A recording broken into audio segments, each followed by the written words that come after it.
जी बच्चे, good morning.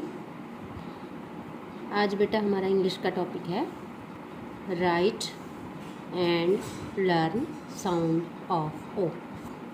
आज हमने साउंड ऑफ ओ राइट करने हैं। जैसे मैंने ये पहले लिख रखे हैं, मैं आपको जस्ट पढ़ा रही हूँ, आपने बाद में नोटबुक पे लिखना है बोल बोल कर। HOT hot, LOG log, BOX box, FOX fox,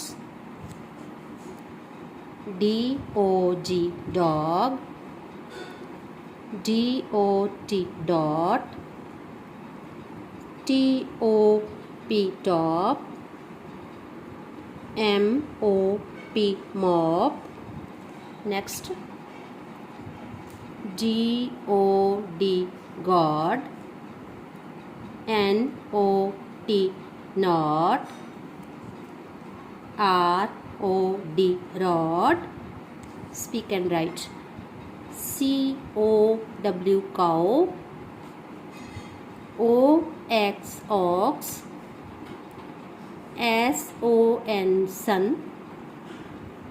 COT cot, LOT lot. ऐसी बेटा आपने बोलकर ये सारा साउंड ऑफ ओ का वर्क करना है इंग्लिश की नोटबुक पे। Thank you.